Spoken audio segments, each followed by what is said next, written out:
ان الحمد للہ نحمده ونصلی علی رسولہ الکریم اما بعد اعوذ باللہ السمیع العلیم من الشیطان الرجیم من ہمزہ ونفخہ ونفثہ بسم اللہ الرحمن الرحیم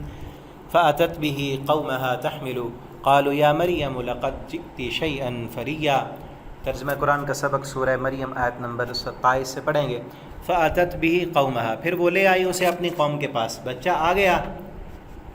اب بچے کو گود میں لے کر اپنی قوم کے پاس آئی، تحمل اٹھائے ہوئے۔ جیسے ہی دیکھا بچہ، بگڑے ہوئے لوگ، منہ پھٹ لوگ، پوچھا نہیں کرتے کہ کیسے ہوا کیا ہوا، فوراً الزام لگا دیا۔ قالوا یا مریم، کہنے لگے اے مریم، لقد جئت شیئا فریا، تو بلا شبہ بہت برا کام کیا ہے، تو بہت بڑی چیز لے کے آ گئی ہمارے پاس، شادی بھی نہیں ہوئی تیری اور بچہ اٹھا کے آ گئی، تو کہاں سے آئی؟ فاشارت الیہ، تو اس نے کہا کہ میں نے روزہ رکھا ہوا ہے، جیسے اللہ رب العالمین نے کہا تھا اسے، اور اشارہ کیا اس بچے کی طرف، اشارہ کیا اس کی طرف، کیسے پوچھ لو کہاں سے آیا ہے؟ قالوا، وہ سب کہنے لگے کیف نکلم، یہ کیسے بات کرے گا، من کان فی المہد صبیا، جو ایک گود میں دودھ پیتا بچہ ہے وہ کیسے بات کرے گا؟ قال انی عبد اللہ، اللہ تعالیٰ نے ان کو بولنے کی طاقت عطا کی، اور دودھ پیتے ہوئے بچے حضرت عیسیٰ علیہ السلام مہد میں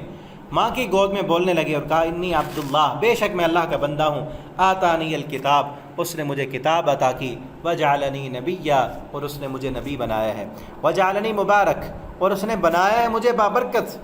اینما کنت، جہاں میں رہوں،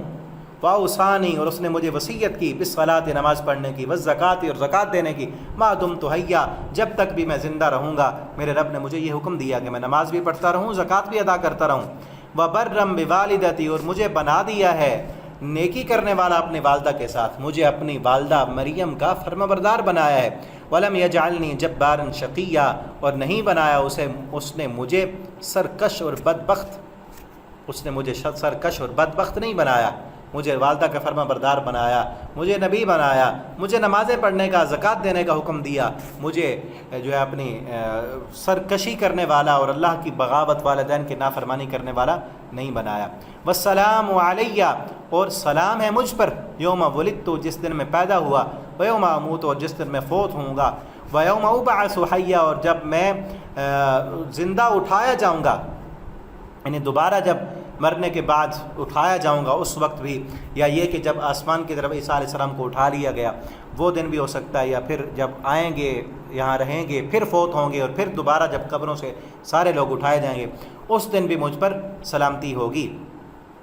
ذالک عیسیٰ ابن مریم، اللہ تعالیٰ فرماتے ہیں یہ ہیں عیسیٰ بن مریم، عیسیٰ بن مریم کی جو صفات ہیں وہ یہ ہیں۔ قول الحق، جو حق بات ہے وہ یہ ہے کہ عیسیٰ علیہ السلام مریم علیہ السلام کے بیٹے ہیں، اللہ کے بیٹے نہیں ہیں،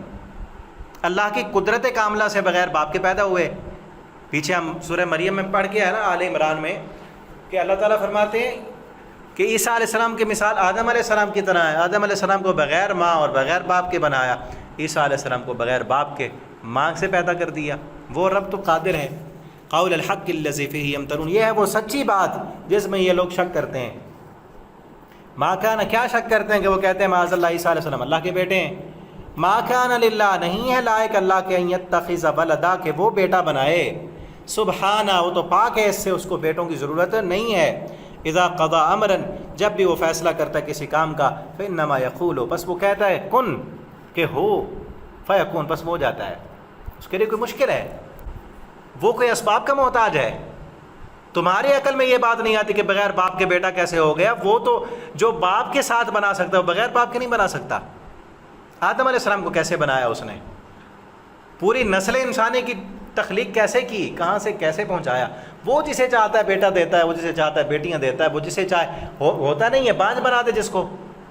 ماں بھی ہے باپ بھی ہے جوان ہے ساری صلاحیتیں موجود ہیں، بچہ نہیں ہوتا، لاؤ پوری دنیا کے ڈاکٹر دکھا دو اس کو، بچہ دے دو،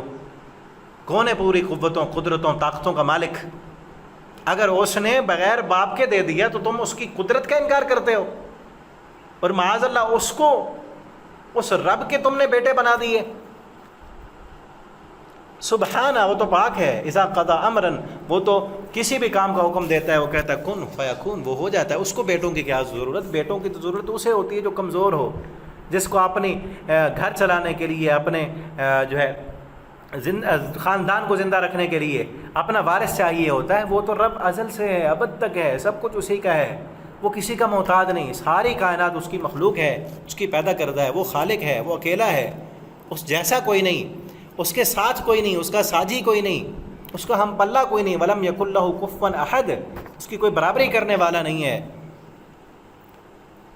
وَإِنَّ اللَّهَ رَبِّي، او بے شک وہی اللہ میرا رب ہے، وَرَبُّكُمْ تمہارا بھی رب ہے، فَاعْبُدُوهُ اسی کی عبادت کرو، هَذَا صِرَاطٌ مستقیم یہ سیدھا راستہ ہے۔ فَاخْتَلَفَ الْأَحْزَابُ مِنْ بَيْنِهِمْ پھر جماعتوں نے اختلاف کیا اس کے بعد، ان جماعتوں سے مراد وہی عیسائی ہیں کہ عیسائیوں نے اس بارے میں اختلاف کیا، بعض نے کہا کہ عیسیٰ علیہ السلام،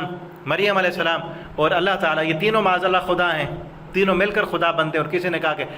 عیسیٰ بیٹا ہے، مریم جو ہے وہ ان کی والدہ ہیں، اور معاذ اللہ اللہ تعالیٰ باپ ہیں، ٹھیک ہے نا۔ فویل للذین کفروا پس ہلاکت ہے ان لوگوں کے لیے جنہوں نے کفر کیا،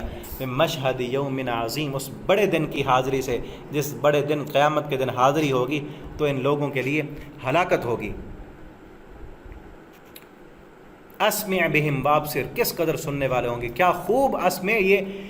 تعجب کا صیغہ ہے، کتنا وہ سننے والے ہوں گے، کتنا اچھا سن رہے ہوں گے، وابصر کتنا اچھا دیکھ رہے ہوں گے۔ آج جن کو قرآن کی آیتیں نہیں سنائی دیتی نا، جن کو اللہ کی قدرت نہیں دکھائی دیتی، وہ قیامت کے دن سب کچھ دیکھ لیں گے۔ جس دن یأتوننا، جس دن ہم بلائیں گے ان کو وہ آئیں گے، لیکن الظالمون اليوم فی ضلال مبین، ظالم اس دن کھلی گمراہی میں ہوں گے۔ وَأَنذِرْهُمْ يَوْمَ الْحَسْرَةِ اور آپ ڈرائیں ان لوگوں کو یوم الحسرہ، حسرت کے دن سے، جس دن فیصلے ہوں گے اور لوگ حسرت کریں گے، کاش ہم ایسے کر لیتے، کاش ہم گناہ نہ کرتے۔ حسرتوں کا دن ہوگا، لیکن اس دن حسرت کرنا کوئی فائدہ نہیں دے گا، آج ہی ڈر جائیں اس سے۔ یوم الحسرہ اس حسرت کے دن سے جو دن فیصلہ کرنے والا ہوگا۔ وَهُمْ فِي غَفْلَةٍ مُعْرِضُونَ لیکن یہ لوگ غفلت میں ہیں اور اعراض کرنے والے ہیں۔ وَهُمْ فِي غَفْلَةٍ یہ غفلت میں، وَهُمْ لَا يُؤْمِنُونَ یہ اعراض نہیں، یہ ایمان نہیں لاتے، یہ غفلت میں گھوم رہے ہیں اور اس دن پر ایمان نہیں لاتے، اس دن کی تیاری نہیں کرتے۔ اِنَّا نَحْنُ نَرِثُ الْأَرْضَ بے شک ہم ہی اس زمین کے وارث ہیں، وَمَنْ عَلَيْهَا اور زمین پر جو کچھ بھی ہے اس کے بھی وارث ہم ہیں، وَإِلَيْنَا يُرْجَعُونَ اور ہماری طرف ہی یہ سارے لوگ لوٹائے جائیں گے، یہ سب لوگ ہماری طرف لوٹائے جائیں گے، اور پھر ہم نے ان کے درمیان فیصلہ کرنا ہے، حساب کرنا ہے۔ ان کو جو لوگ کہہ رہے ہیں کہ عیسیٰ علیہ السلام اللہ کے بیٹے ہیں، ان کا حساب بھی ہم نے لینا ہے، اور جو اپنی منمانی اور مرضی کی زندگی گزار رہے ہیں ان کا حساب بھی ہم نے کرنا ہے، اور جو اس دن سے ڈر کر اس کی تیاری کرنے والے ہیں ان کو جزا بھی ہم نے دینی ہے۔ اللہ تعالیٰ سے دعا کریں، اللہ اس دن سے ڈر جائیں اور اپنا عقیدہ عمل قرآن کے مطابق بنائیں، تاکہ اس حسرت کے دن ہمیں حسرت نہ ہو۔ اللہ تعالیٰ ہمیں اس دن کی وحشتوں سے، اس دن کے عذابوں سے اللہ ہمیں اپنی رحمت کے ساتھ محفوظ رکھیں، اور اللہ ہمیں ایسے عمل کرنے کی توفیق دیں کہ جن کاموں سے قیامت کے دن اللہ رب العالمین کی بارگاہ میں، اللہ کی عدالت میں ہم سرخرو ہو جائیں، اور اللہ اپنی رحمتوں سے ہمیں اپنی جنتوں کا مہمان بنا دیں۔ والسلام علیکم ورحمۃ اللہ وبرکاتہ۔